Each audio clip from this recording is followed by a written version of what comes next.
আসসালামু আলাইকুম। মাইলস্টোন কলেজের অনলাইন ভিত্তিক ভিডিও ক্লাসে সবাইকে স্বাগতম। আজ দশম শ্রেণীর পাঠ উপস্থাপনায় রয়েছি আমি মোহাম্মদ শফিকুল ইসলাম টুটুল, সহকারী অধ্যাপক, বাংলা বিভাগ। আজকের পাঠ প্রবন্ধ সাহিত্যের রূপরীতি, রচয়িতা হায়াত মাহমুদ। প্রথমেই লেখক পরিচিতি সম্পর্কে পাঠ উপস্থাপন করব। সুপ্রিয় শিক্ষার্থী, প্রথমেই বলেছিলাম লেখক পরিচিতি সম্পর্কে আলোচনা করব। লেখক পরিচিতির প্রথমেই আমরা জানব প্রবন্ধকার হায়াত মাহমুদের সম্পর্কে। হায়াত মাহমুদ ছিলেন আমার শিক্ষক, বিশ্ববিদ্যালয় জীবনের শিক্ষক। তার জন্ম হয়েছিল 2রা জুলাই 1939 সালে পশ্চিমবঙ্গের হুগলি জেলার মৌরা গ্রামে। তার পিতার নাম শমশের আলী, মাতার নাম আমিনা খাতুন। শিক্ষা জীবনের প্রথমেই তিনি 1956 সালে প্রবেশিকা পরীক্ষায় উত্তীর্ণ হন ঢাকার সেন্ট গ্রেগরিজ হাই স্কুল থেকে। শিক্ষার্থী বন্ধুরা, তোমরা প্রবেশিকা পরীক্ষা বলতে প্রশ্ন করতে পারো, তো প্রবেশিকা পরীক্ষাটা কি? বর্তমান সময়ে এসএসসি সমমানকেই তৎকালীন সময়ে প্রবেশিকা পরীক্ষা বলা হতো। 1958 সালে উচ্চ মাধ্যমিক পাশ করেন তৎকালীন কায়েদে আজম, বর্তমানে সরকারি হোসেন শহীদ সোহরাওয়ার্দী কলেজ থেকে। পরবর্তীতে স্নাতক ও স্নাতকোত্তর ডিগ্রি লাভ করেন বাংলা বিষয়ে ঢাকা বিশ্ববিদ্যালয় থেকে। পিএইচডি ডিগ্রি অর্জন করেন কলকাতার যাদবপুর বিশ্ববিদ্যালয় থেকে। শিক্ষার্থীরা, তোমরা প্রশ্ন করতে পারো পিএইচডি কি? পিএইচডি বলতে বোঝানো হচ্ছে একটি ডিগ্রি, যাকে বলা হয় ডি তে ডক্টর, পিএইচ তে ফিলোসফি, ডক্টর অফ ফিলোসফি বলা হয়। একটি বিষয়ে উচ্চতর ডিগ্রিকে বলা হয় ডক্টর অফ ফিলোসফি। পরবর্তীতে হায়াত মাহমুদ স্যার কর্মজীবন শুরু করেন চট্টগ্রাম ও জাহাঙ্গীরনগর বিশ্ববিদ্যালয়ে অধ্যাপনা। বর্তমানে তিনি অবসর জীবনযাপন করছেন। সাহিত্য জীবন শুরু করেন মূলত কবিতা ও গল্প লেখা দিয়ে। পরবর্তীতে তিনি খ্যাতি লাভ করেন গবেষণা ও প্রবন্ধ সাহিত্যে। হায়াত মাহমুদ স্যারের সাহিত্যকর্মের মধ্যে রয়েছে অর্ধশতাধিক গ্রন্থের রচয়িতা। কাব্যগ্রন্থ লিখেছেন স্বগত সংলাপ, প্রেম অপ্রেম নিয়ে বেঁচে আছি, রবীন্দ্রনাথ কিশোর জীবনী, নজরুল ইসলাম কিশোর জীবনী, দুটো জীবনী লিখেছেন। তারপরে লিখেছেন প্রতিবার খেলা, নজরুল, এগুলো সব প্রবন্ধ। বাঙালি বলিয়া লজ্জা নাই, এটা একটি প্রবন্ধ গ্রন্থ। বাংলা লেখার নিয়ম কানুন, কিশোর বাংলা অভিধান, এই ছিল মূলত তার সাহিত্য কর্ম। সাহিত্যের ক্ষেত্রে তাৎপর্যপূর্ণ অবদানের জন্য বাংলা একাডেমি পুরস্কারে ভূষিত হন হায়াত মাহমুদ। সুপ্রিয় শিক্ষার্থী, লেখক পরিচিতির পর এবার পাঠ আলোচনায় চলে আসি। পাঠ আলোচনায় প্রথমেই পাঠের শিরোনাম সাহিত্যের রূপরীতি। সাহিত্যের রূপরীতি বলতে কি বোঝায়? প্রথমত, সাহিত্য একটি বিশাল পরিধির বিষয়। সাহিত্যের রূপ বলতে সাহিত্যের বিভিন্ন শাখাকে বোঝানো হয়ে থাকে। সাহিত্যের রীতি বলতে সাহিত্যের শাখাগুলোকে কিভাবে নির্মিত হয়েছে সে বিষয়ে পর্যবেক্ষণ ও আলোচনা। সাহিত্যের বিভিন্ন শাখা বলতে বোঝায় কবিতা একটি শাখা, নাটক একটি শাখা, ছোট গল্প একটি শাখা, উপন্যাস একটি শাখা, প্রবন্ধ একটি শাখা। এই শাখাগুলো কিভাবে নির্মিত হয়েছে এবং সে বিষয়ে পর্যবেক্ষণ ও আলোচনা মূল বিষয়টাকেই বলা হচ্ছে সাহিত্যের রীতি। প্রথমে আমরা আলোচনা করব সাহিত্যের একটি অন্যতম শাখা কবিতাকে কেন্দ্র করে। কবিতার বিস্তারিত আলোচনা আমরা তোমাদেরকে জানিয়ে দিচ্ছি। সুপ্রিয় শিক্ষার্থী, সাহিত্যের রূপ ও রীতি প্রবন্ধের প্রথম রীতি সম্পর্কে আমরা আলোচনা করব কবিতা রীতি। কবিতা কি? কবিতা প্রকারভেদ সম্পর্কে আলোচনা করব। কবিতা আসলে দুইটা রূপভেদ আছে, একটা হলো মহাকাব্য আর একটা হলো গীতি কবিতা। প্রথমেই আসি কবিতা কি। কবিতা হলো ছন্দবদ্ধ ভাষায় পদ্যে যা লিখিত হয় তাকেই আমরা কবিতা বলে থাকি। কবিতার প্রধান দুটি রূপভেদ, একটি হলো মহাকাব্য আর একটি হলো গীতি কবিতা। বাংলা ভাষায় মহাকাব্যের চূড়ান্ত সফল রূপ প্রকাশ করেছেন মাইকেল মধুসূদন দত্ত মেঘনাদ বধ কাব্যে। মহাকাব্য বলতে বোঝায় যুদ্ধ বিগ্রহের কোনো কাহিনী অবলম্বন করে মহাকাব্য রচিত হয়। মহাকাব্য হল অতিশয় দীর্ঘ কবিতা। মহাকাব্যের মূল লক্ষ্য গল্প বলা, তবে তাকে গদ্যে না লিখে পদ্যে লিখতে হয়। অপরদিকে সংক্ষিপ্ত আকারের কবিতাকে বলা হয় গীতি কবিতা। গীতি কবিতা হল বক্তার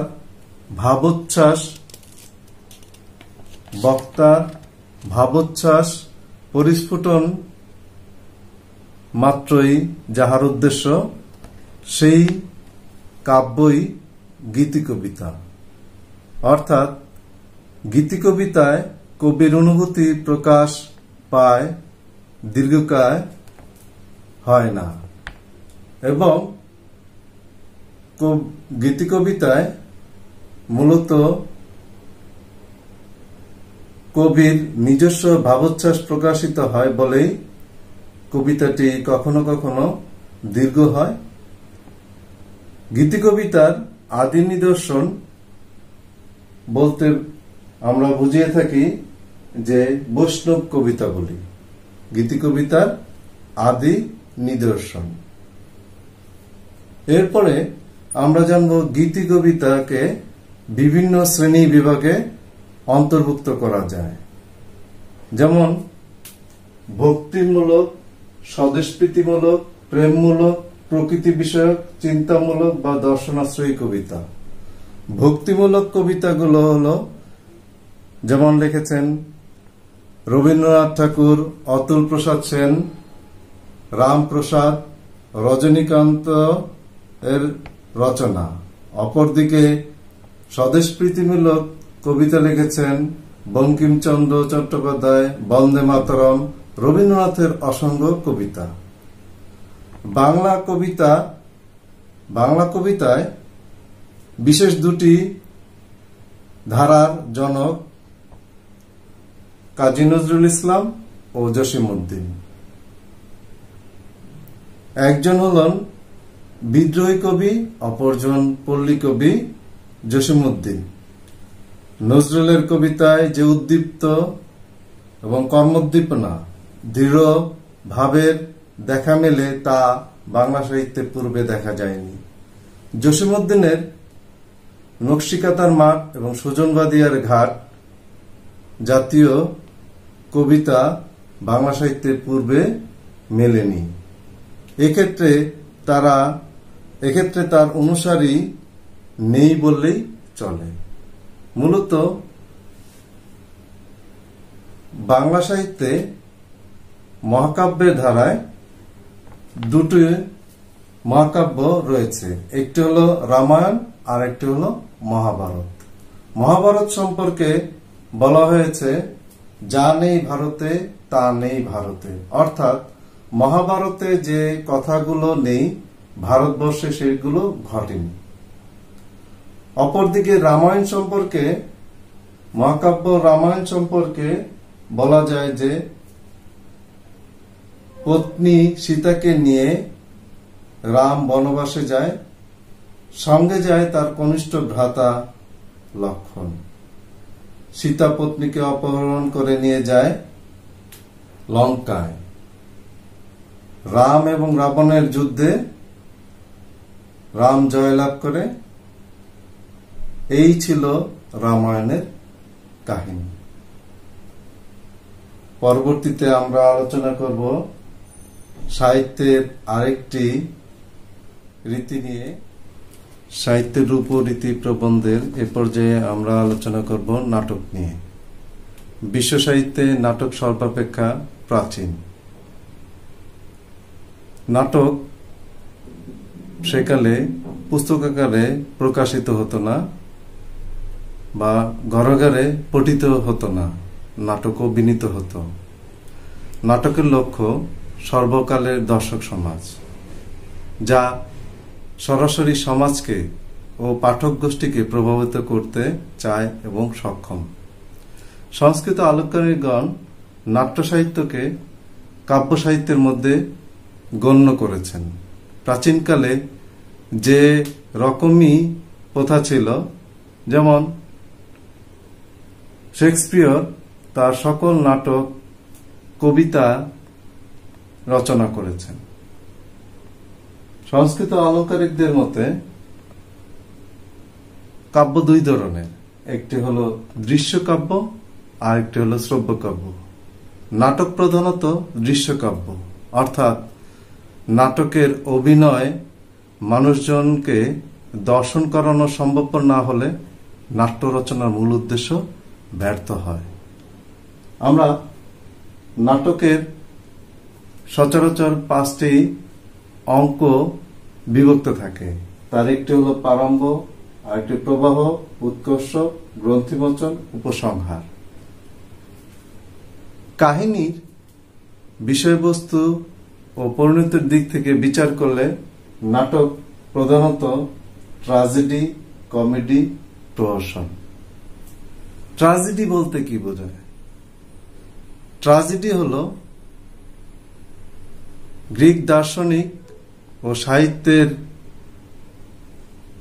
সাহিত্যবেত্তা অ্যারিস্টটল বলতে চেয়েছেন, রঙ্গমঞ্চে নায়ক বা নায়িকার জীবন কাহিনীর দৃশ্য পরম্পরা উপস্থাপনের মাধ্যমে যে নাটক দর্শক হৃদয়ে ভয় ও করুণা প্রশমিত করে, তার মনে করুণ রসের আনন্দ সৃষ্টি করে, তাই হলো ট্র্যাজেডি। তার মানে ট্র্যাজেডির ভিতরে দুটো অংশ ক্রিয়াশীল থাকে।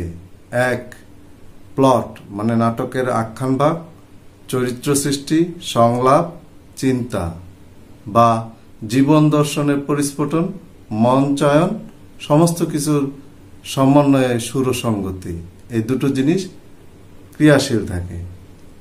এরপরে আমরা কমেডি কি? কমেডি হলো মানব চরিত্রের যে কৌতুকপ্রদ দিক কাউকে পীড়ন করে না, ব্যথা দেয় না, হাস্যরস সৃষ্টি করে, তাই কমেডি। অর্থাৎ কমেডির মধ্যে মানব সুলভ ত্রুটি বিচ্যুতি, নির্বুদ্ধিতার পরিণাম প্রদর্শন, অশোভন দুর্বলতার হাত থেকে মুক্তি দিয়ে আমাদেরকে সুস্থ ও স্বাভাবিক করে তোলে, তাই কমেডি। নাটকের শ্রেণীবিন্যাসের দিক দিয়ে বিবেচনা করলে নাটককে বহু শ্রেণীতে বিভাজন করা যায়।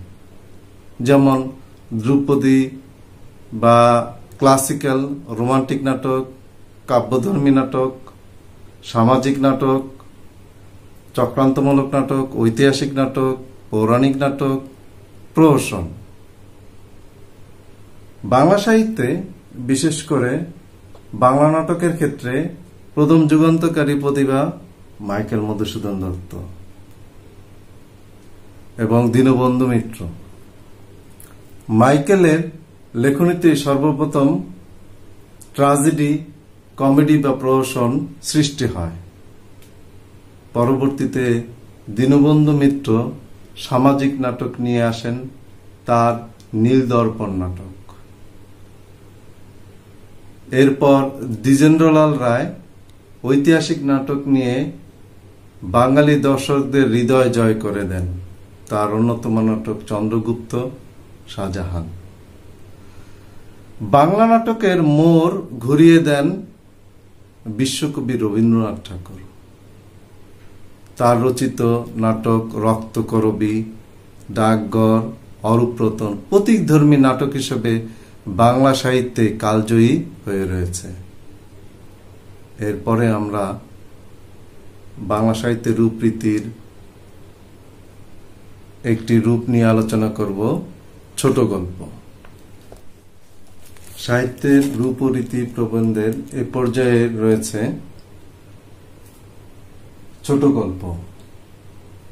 ছোট গল্প রূপের রীতিগুলো বা রীতি বিষয়ক আলোচনায় ছোট গল্পের বৈশিষ্ট্য নিয়ে সর্বাপেক্ষা জনপ্রিয় একটি কবিতা রবীন্দ্রনাথ ঠাকুরের বর্ষাযাপন কবিতায় রবীন্দ্রনাথ ছোট গল্পের বৈশিষ্ট্য এভাবে উপস্থাপন করেছেন।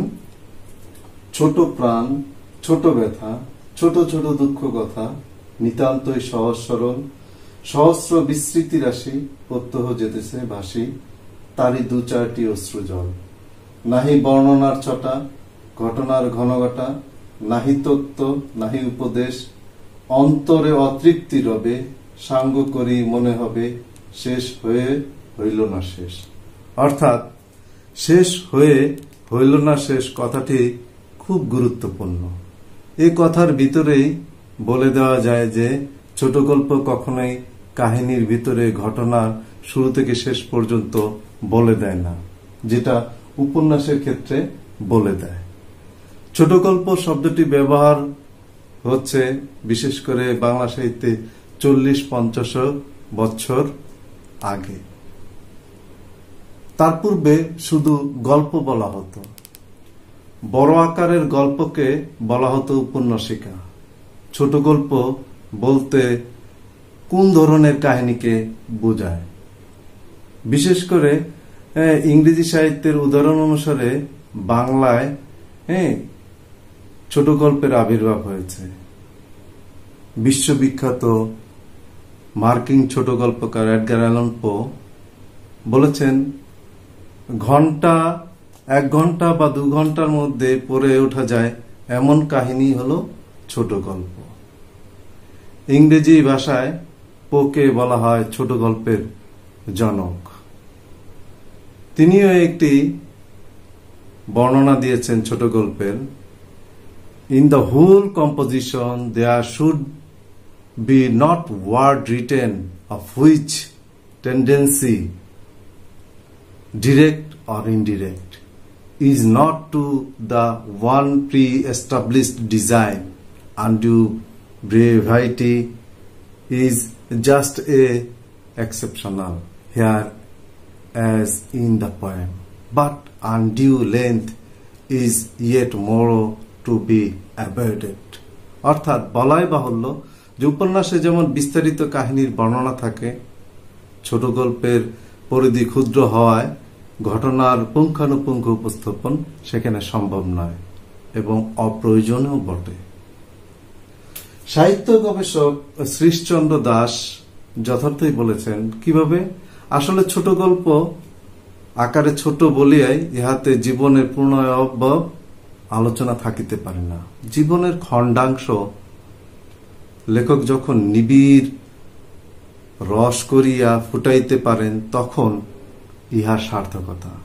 জীবনের কোন একটি বিশেষ মুহূর্ত, কোন বিশেষ পরিবেশের মধ্যে লেখকের কাছে প্রত্যক্ষ হইয়াছে, ইহা তাহারই রূপায়ণ।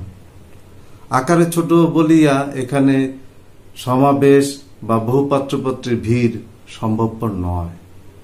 ছোট গল্পের আরম্ভ উপসংহার সম্পূর্ণ নাটকীয়। শিল্প দৃষ্টি যাহার নাই তাহার পক্ষে ছোট গল্প লেখা লাঞ্ছনা বই আর কিছু নাই। অর্থাৎ শিল্প দৃষ্ট বলতে বোঝানো হয় লেখকের কাল্পনিক বা লেখকের নিজস্ব চিন্তা ভাবনা রূপায়ণটাকে বলা হয়। বাংলা সাহিত্যে ছোট গল্পের অনন্য দৃষ্টান্ত রবীন্দ্রনাথ ঠাকুর। তাই বলেছেন, ছোট প্রাণ, ছোট ব্যথা, ছোট ছোট দুঃখ কথা, নিতান্তই সহজ সরল।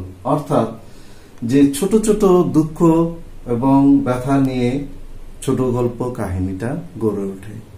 জীবনের একটি খণ্ডাংশ, সহস্র বিস্তৃতি রাশি পথ্য যে রাশি তার চারটি অশ্রুজল বলতে অনেক ঘটনার মধ্যে দু চারটি ঘটনা, নাহি বর্ণনার ছটা, ঘটনার ঘনঘটা, নাহি তত্ত্ব নাহি উপদেশ। তার মানে কি এখানে কোনো বর্ণনার ছটা থাকবে না, তার মানে বর্ণনার যে বিচ্ছুরণ সেটা থাকবে না, যেটা উপন্যাসে আছে। একটা ঘটনার পর আর একটা ঘটনার পরম্পরা থাকবে না, যেটা উপন্যাসে রয়েছে। নাহি তত্ত্ব নাহি উপদেশ, কোনো তত্ত্ব থাকবে না, কোনো উপদেশ থাকবে না। অন্তর অতৃপ্তি রবে, অন্তর অতৃপ্ত মানে কি, তার মানে তার তৃপ্ত হবে না, সাঙ্গ করি মনে হবে, মানে সেই ঘটনার সাথে আমিও জড়িত এটাও মনে হবে। শেষ হয়েও হইল না, শেষ হওয়ার পরও একটা আবেদন থেকে যায়।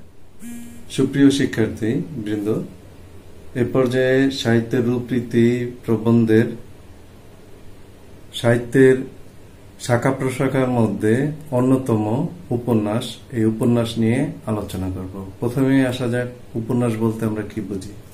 উপন্যাস বলতে আমরা বুঝি গ্রন্থকারের ব্যক্তিগত জীবন দর্শন ও জীবনানুভূতি কোনো বাস্তব কাহিনী অবলম্বন করে যে বর্ণনাত্মক শিল্পকর্মে রূপায়িত হয় তাকে উপন্যাস বলে। অর্থাৎ গ্রন্থকার বলতে লেখক, লেখকের ব্যক্তিগত জীবন দর্শন ও জীবনানুভূতি, মানুষের জীবনকে কেন্দ্র করে বা লেখক তার জীবনকে কেন্দ্র করে তার অনুভূতি দিয়ে কোনো বাস্তব কাহিনী, বাস্তব বলতে একেবারে সত্য ঘটনাকে কেন্দ্র করে নেয়, রিয়েলিস্টিক, ইংরেজিতে একটা শব্দ আছে রিয়েলিস্টিক, মানে বাস্তবতাকে অবলম্বন করে যে বর্ণনাত্মক শিল্পকর্মে রূপায়িত হয় তাকে উপন্যাস বলে। বাংলা সাহিত্যের উপন্যাস কবিতার পরে বিশেষ করে বাংলা সাহিত্যের মধ্যযুগে সব ধরনের মঙ্গল কাব্যই ছন্দে রচিত হতো, যাতে গল্প কাহিনীও প্রকাশিত হয়েছে, তবুও তাকে উপন্যাস বলা হয়নি, যেহেতু কবিতার ন্যায় তা ছন্দে রচিত হয়েছে। উপন্যাস রচিত হয় গদ্য ভাষায়। এই তথ্য অত্যন্ত প্রয়োজনীয়। ছন্দবদ্ধ রচনার অনেক পরে যেহেতু গদ্যের আবির্ভাব, তাই অপেক্ষাকৃত আধুনিক কালেই গদ্যে কাহিনী লেখা হয়েছে। অর্থাৎ উপন্যাসের রূপরেখাটা নির্মিত হয়েছে আধুনিক যুগে। যেমন গল্প বা ছোট গল্প উপন্যাস, রম্য কাহিনী ইত্যাদি। উপন্যাসের প্রধান উপজীব্য হল প্লট। প্লট বলতে বোঝায় আখ্যান ভাগ তৈরি হয়ে ওঠে গল্প ও তার ভিতরের উপস্থিত বিভিন্ন চরিত্রের সমন্বয়। তার মানে প্লটের উপর দাঁড়িয়ে থাকে উপন্যাসের ভিত্তি। বাংলা ভাষায় প্রথম সার্থক ও কালজয়ী উপন্যাস এবং উপন্যাসিক বলতে আমরা বুঝি বঙ্কিমচন্দ্র চট্টোপাধ্যায়কে। 19 শতকের পূর্বে বাংলায় কোনো উপন্যাস রচিত হয়নি। ইংরেজিকে অবলম্বন করে বা ইংরেজি উপন্যাস পাঠ করে অনুপ্রাণিত হয়ে বঙ্কিমচন্দ্র চট্টোপাধ্যায় উপন্যাস রচনায় হাত দেন।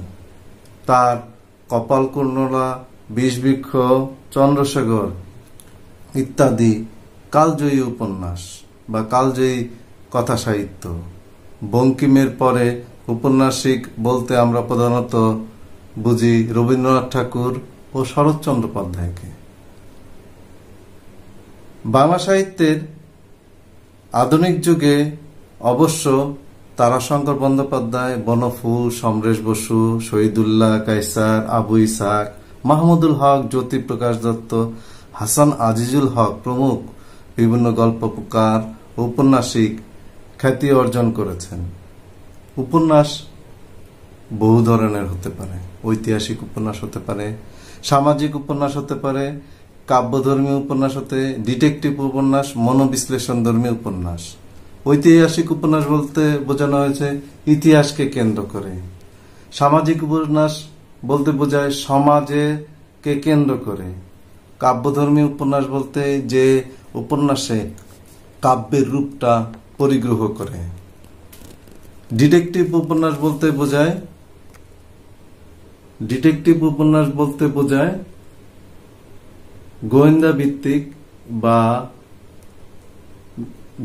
ভিত্তিক এবং গোয়েন্দাকে কেন্দ্র করে বা কোনো বিষয়কে আবিষ্কার করার ক্ষেত্রে যে উপন্যাস রচিত হয় সেটা হলো ডিটেকটিভ উপন্যাস। মনোবিশ্লেষণধর্মী উপন্যাস বলতে মনস্তাত্ত্বিক রূপ বা মনস্তাত্ত্বিক চিন্তা চেতনাকে যখন লেখক লেখনীর মাধ্যমে বের করে নিয়ে আসে সেটাকে বলা হয় মনোবিশ্লেষণধর্মী উপন্যাস। বঙ্কিমচন্দ্রের সমকালীয় ঐতিহাসিক উপন্যাস খুব জনপ্রিয় ছিল। তার সমসাময়িক ছিলেন রমেশ চন্দ্র দত্ত। তিনি ইতিহাসকে আশ্রয় করে অনেক উপন্যাস রচনা করেছেন। তার উল্লেখযোগ্য উপন্যাস হল মাধবী কঙ্কন, রাজপুত জীবন সন্ধ্যা, মহারাষ্ট্র, জীবন প্রভাত। তবে তার সমসাময়িক শরৎচন্দ্র চট্টোপাধ্যায় যেভাবে বাঙালি পাঠক সমাজকে মনোমুগ্ধ করে জয় করে নেন তার সমকক্ষ কাউকে দেখা যায় না। উপন্যাস এভাবেই বর্তমান সময়ে মতন করে চলে যাচ্ছে। আজও শরৎচন্দ্রের উপন্যাস অনন্য। এর পরবর্তীতে শিক্ষার্থী আমি প্রবন্ধ নিয়ে আলোচনা করব। প্রবন্ধের বিষয়ে বিশেষ করে প্রবন্ধ কি, প্রবন্ধ কত প্রকার ও কি সে বিষয়ে আমরা আলোচনা করব। গদ্যে লিখিত এমন রচনা যার উদ্দেশ্য পাঠকের জ্ঞান তৃষাকে পরিতৃপ্ত করা। কোনো সন্দেহ নেই এই জাতীয় লেখায় তথ্যের প্রাধান্য থাকবে, যার ফলে অজ্ঞাত তথ্যাদি পাঠক জানতে পারবে। ধরা যাক সংবাদপত্রের কথা। সংবাদপত্রের যাবতীয় তথ্য, খবরাখবর দেশের বিদেশের মহাকাশের ইত্যাদি সবই গদ্য ভাষায় রচিত এবং যার লক্ষ্য পাঠকের অজানা বিষয়কে জানানো। গদ্য সাহিত্যের অন্তর্গত হলেও তথ্যবহুল রচনা হলেই তাকে প্রবন্ধ বলা যায় না, যদি না তাতে সাহিত্য পদবাচ্য না থাকে। সাহিত্য পদবাচ্য বলতে বোঝানো হয়েছে সাহিত্যের সৃজনশীলতা, অর্থাৎ সাহিত্যের প্রধান লক্ষণ সৃজনশীলতা। লেখকের সৃজনী শক্তি কোনো পরিচয় যদি পরিস্ফুট না হয় তো তেমন কোনো লেখাকে প্রবন্ধ সাহিত্যের লক্ষণযুক্ত বলা যায় না। এই কারণেই খবরের কাগজে প্রকাশিত লেখাই গদ্য রচিত হলেও তাদেরকে প্রবন্ধ সাহিত্যের নমুনা হিসেবে বিবেচিত করা সঙ্গত নয়। তাহলে তো জ্ঞান বিজ্ঞান সংক্রান্ত সকল প্রবন্ধ সাহিত্য হিসেবে পরিগণিত হতো। তা না হওয়ায় কারণ ওই একটি সৃজনশীলতার অভাব। মনে রাখা প্রয়োজন, সাহিত্যের যা চিরন্তন উদ্দেশ্য সৌন্দর্য সৃষ্টি ও আনন্দ দান। প্রবন্ধের সেই একই উদ্দেশ্য। সাধারণত কল্পনা শক্তি ও বুদ্ধিবৃত্তিকে আশ্রয় করে লেখক কোনো বিষয়বস্তু সম্পর্কে যে আত্মসচেতন নাতিদীর্ঘ সাহিত্য রূপ সৃষ্টি করেন তাকেই প্রবন্ধ অভিহিত করা হয়। প্রবন্ধের ভাষা ও দৈর্ঘ্য নানা রকম হতে পারে। তা গদ্যে ও নাতিদীর্ঘ আকারে লিপিতে লিখিত হয়।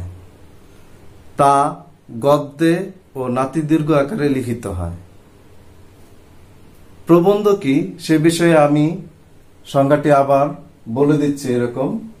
সাধারণত কল্পনা ও বুদ্ধিবৃত্তিকে আশ্রয় করে লেখক কোনো বিষয়বস্তু সম্বন্ধে যে আত্মসচেতন নাতিদীর্ঘ সাহিত্য সৃষ্টি করেন তাকেই প্রবন্ধ বলে।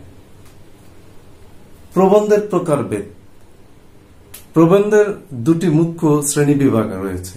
একটি হলো তন্ময় মানে অবজেক্টিভ প্রবন্ধ, মন্ময় সাবজেক্টিভ প্রবন্ধ। তন্ময় প্রবন্ধটা হলো কি, বিষয়বস্তুর প্রাধান্য স্বীকার করে যে সকল বস্তুনিষ্ঠ প্রবন্ধ লিখিত হয় সেগুলোকে তন্ময় বা বস্তুনিষ্ঠ প্রবন্ধ বলে। এ ধরনের প্রবন্ধ কোন সুনির্দিষ্ট সুচিন্তিত চৌহদ্দি বা সীমারেখার মধ্যে আদি মধ্য অন্ত সমন্বিত চিন্তা প্রদান সৃষ্টি করে। এই জাতীয় রচনায় লেখকের পাণ্ডিত্য, বুদ্ধি ও জ্ঞানের পরিচয়ই মুখ্য হয়ে দেখা দেয়। তার মানে লেখকের যে লেখনী শক্তির যে প্রাধান্য বা বুদ্ধি বা জ্ঞানের পরিপাটি রূপ সেটা প্রমাণ পাওয়া যায়। আরেক শ্রেণীর রচনাও সম্ভব, সেখানে লেখকের মেধাশক্তি অপেক্ষা ব্যক্তি হৃদয়ই প্রধান হয়ে ওঠে। এগুলোকে বলা হয় মন্ময় বা সাবজেক্টিভ প্রবন্ধ। রবীন্দ্রনাথের অধিকাংশ প্রবন্ধ এই পর্যায়ের।